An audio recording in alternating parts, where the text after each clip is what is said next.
by all means be born into the right families and have powerful friends who will fulfill your desire to be famous. That's the way of the world, and it explains the majority of culture. Failing that, you can land a major publishing deal by doing it anyway. That's how I had to do it. I did it anyway, which I'll explain fully. I didn't even have a best-selling idea. I didn't work especially hard, and luck had virtually nothing to do with it. I did it anyway, and I got published by HarperCollins, the second largest book publisher in the world. They bought my dictionary of one-letter words, hardly an essential decimal manual. So if I could do it with that idea, anybody with an even slightly better idea has a significantly better chance. Now, I should have had connections. After all, I'm related to William Shakespeare. Before you challenge me on that, yes, there are many theories on whom Shakespeare actually was. So I had to trace my genealogy to all 87 contenders. By the way, my favorite Shakespearean relative is Mary Sidney, Countess of Pembroke.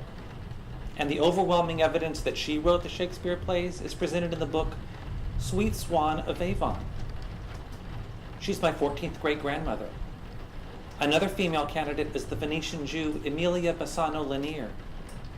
Well, how's this for irony? I am related to Emilia, a first cousin 12 times removed, but the connection is through the historical William Shakespeare's mother, Mary, which I wouldn't have any other way, to be related to Shakespeare through Shakespeare. I explained how to trace unlikely genealogy in my book, Heirs to the Queen of Hearts.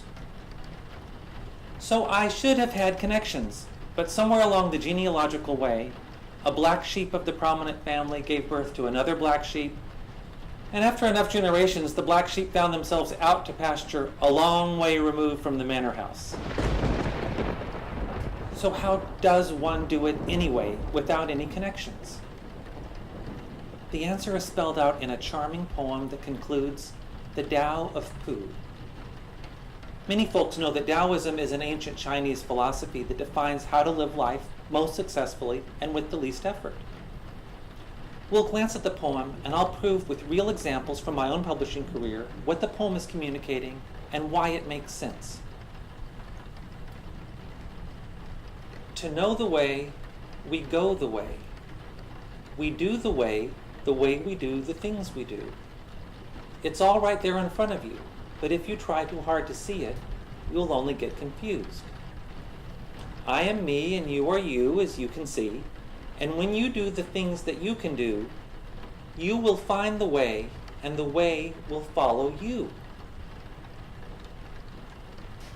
Now notice in those first two lines, it doesn't say that to know how to be successful, we should create a list of goals, or formulate a 5-year plan, or brainstorm, or do networking at conferences, or take an internship at a big company.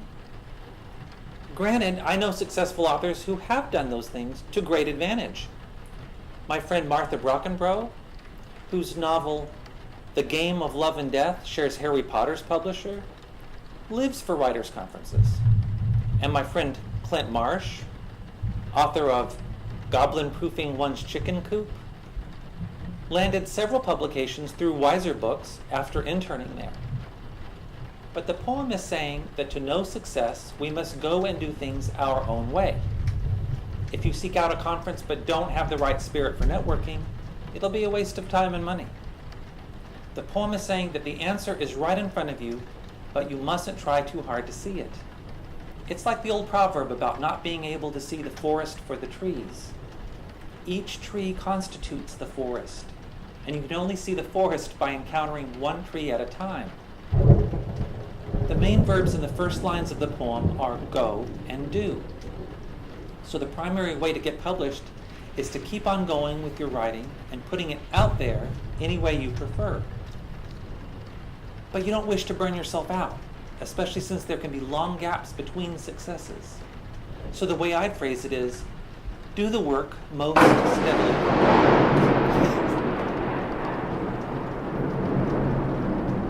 The way I'd phrase it is, do the work mostly steadily. Not so intensively that you wear yourself out. But the steadiness is the real key. The one thing most all non-successful people have in common is that they eventually gave up. Now, I mentioned earlier that luck had virtually nothing to do with my publishing success. It's tempting to credit luck, to say that success is half hard work and half lucky chances. But any so-called luck that I've personally encountered has been the direct result of my own actions, the going and doing in the poem. For example, my first publishing success came in the form of co-authoring textbooks on human diversity for McGraw-Hill. A certain professor, Stuart Schwartz, was instrumental in this. And weirdly, I met him in two separate ways. First, while teaching part-time in Gainesville, I applied for another part-time job as a research assistant to a woman who turned out to be Dr. Schwartz's employee. So I would eventually have encountered him through my new boss. But a few days later, I got invited to a party by someone totally unrelated, and Dr. Schwartz just happened to go to that party too. I introduced myself as a writer, and he said, "What a coincidence, I'm in the market for a ghostwriter." When I told him my name, he realized that he actually sort of knew me already, as I was working for his subordinate. At first I thought, what amazing luck that I met this professor via two separate paths. But this was in fact luck that I made myself through my decision to take a part-time job and to go to a party. I was going and doing in my own way, and that's precisely the Taoism aspect proven in action. The sort of luck I do believe in is bad luck. There are forces in the universe that can have a detrimental effect on your success. Most times these forces are wholly impersonal. They simply stack the deck in such a way that you can't win, though someone else might. There are folks who say that we should look upon roadblocks or disasters as opportunities to learn or grow. I suggest simply ignoring the bad luck, because it's impersonal, and because there's rarely anything you can do to change it. Multiple bad luck hit me with the HarperCollins deal. I had all the clout of having a hardcover released by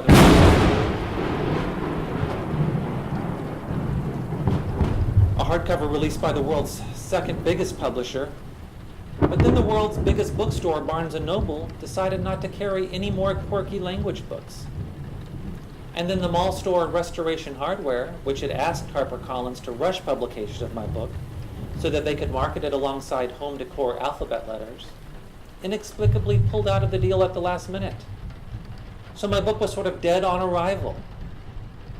But there was all sorts of other glamour, even so, like a Norwegian band recording a tribute album to my book, the playwright Jonathan Cos Elwit in Massachusetts recording a song too, a Dutch lexicographer being inspired to compile his own collection of Dutch one-letter words, the publisher Pomegranate putting out a deck of one-letter words knowledge cards, and a stand-up comedy duo in Los Angeles doing a skit about my book.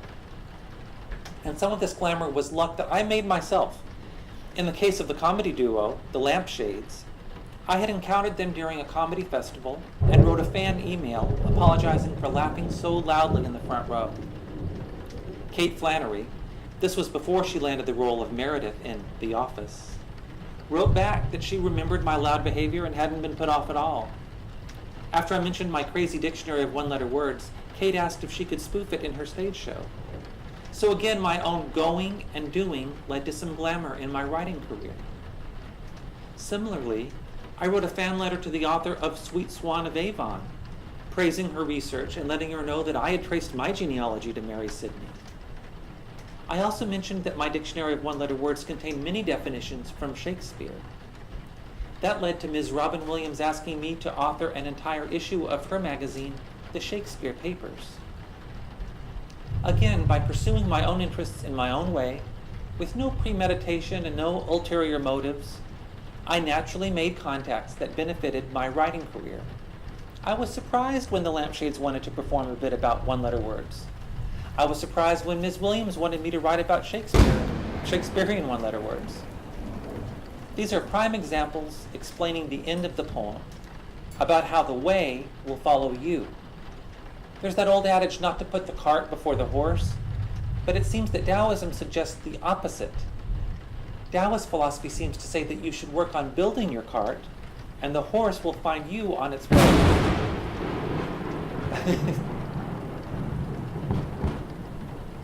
And the horse will find you on its own and then take you places you never expected. And that's a crucial point, the unexpected.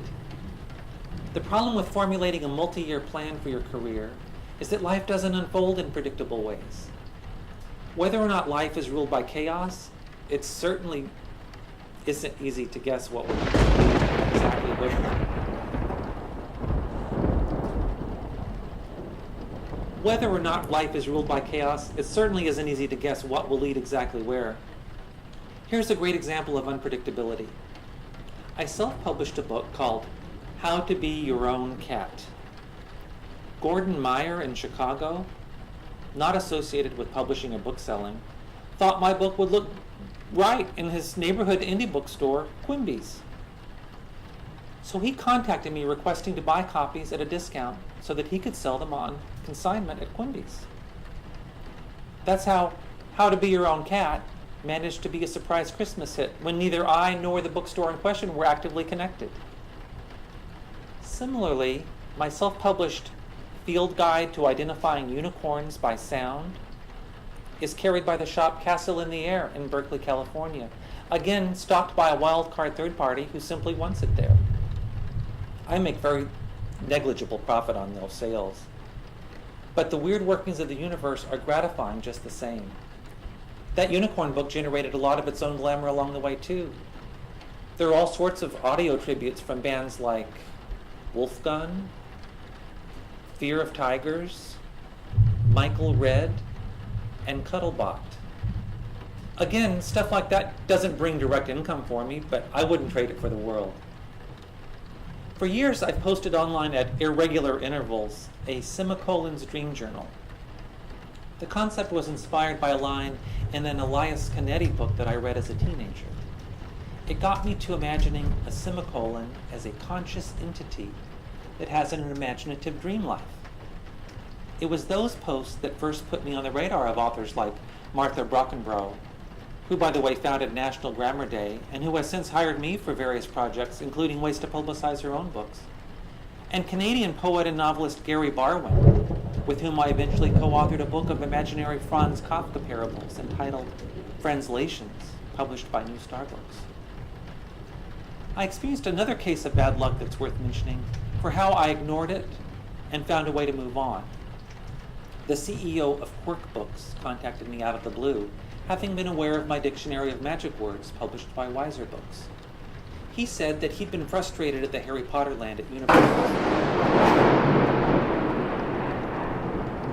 He'd been frustrated at the Harry Potter land at Universal Studios. There were all these neat-looking magic books in the window displays, but you couldn't buy them in the shops.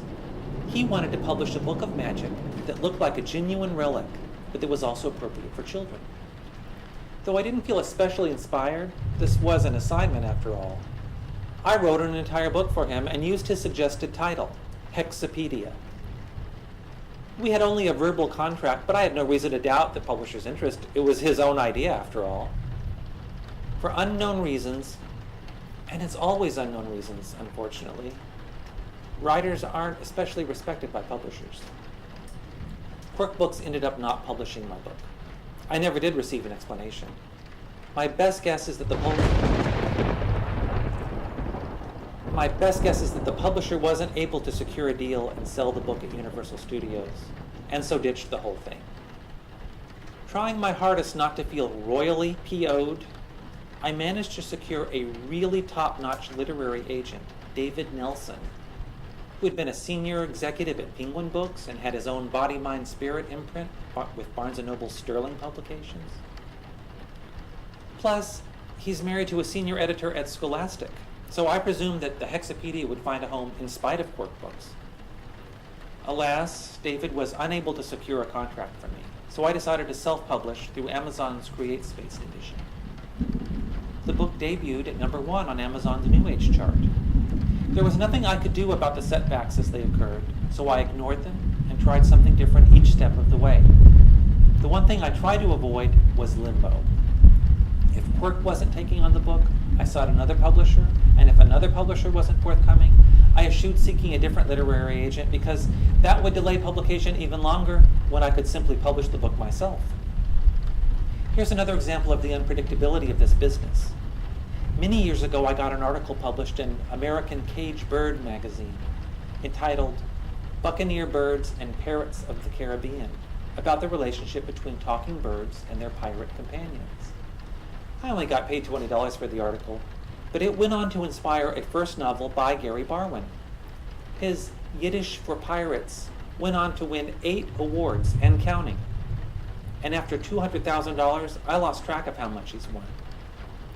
You put your stuff out there, however you wish, and things play out in their unexpected ways.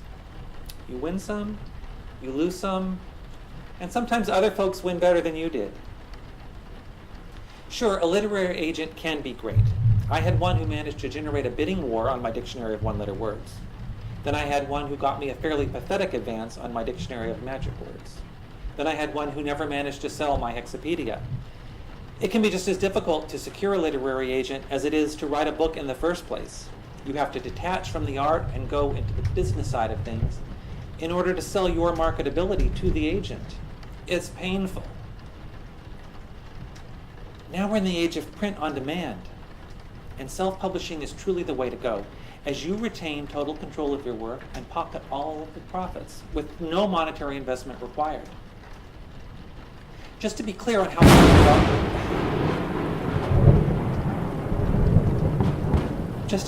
the HarperCollins deal came about, I compiled the dictionary of one-letter words while in college, inspired by those giant unabridged dictionaries in the library. Conventional wisdom has always said that there are only 2 one-letter words, the pronoun I and the article a. Perhaps out of sheer contrarianism, I beg to differ and set out to collect 1,000 definitions for the 26 letters of the alphabet. 1,000 seemed like an impressive number. Frankly, I could have found 2,000 definitions, but by that time I was ready to move on to all vowel words and all consonant words. I offered the text of my book online for free, and over time many hundreds of libraries around the world linked to it, which offered some clout. Because my book was offbeat, I deliberately avoided literary agents in New York, thinking they might be too old school for a work of this kind.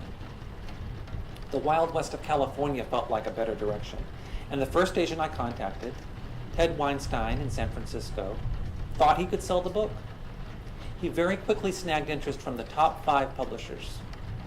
Before the book came out, it received raves from the New York Times, the Wall Street Journal, the Chicago Tribune, National Public Radio, and 30 other major magazines and newspapers. But the point is that the world didn't need a dictionary of one-letter words. I hadn't found a gap in the market that was ready to be filled. I merely followed my bliss according to the Tao of Pooh. I did my thing, put it out there, gave it time to gestate, and was surprised by the results. To be brutally honest, it hasn't paid anything beyond the advance, and its satisfactions have been balanced out or perhaps even overcome by disappointments. I should mention that there was one surprising wrinkle in Barnes & Noble not carrying one-letter words. More accurately, there was a single Barnes & Noble in Santa Monica, California, that went against corporate policy and stocked my book anyway. They even invited me to do a book signing, which is further proof that you just can't ever know how things will play out. Against so many odds, I did it anyway, without connections, and at least at the end of the day, I know that whatever successes my writing career delivers are genuine and not manufactured by the powers that be. The marketplace is brutal, and brain work is truly a pain in the head. But if you have the spirit of a writer, then I can most assuredly say that if you go and do it your way, mostly steadily, without ever completely giving up, then something will certainly happen beyond your expectations. I'm Craig Conley, Professor Oddfellow.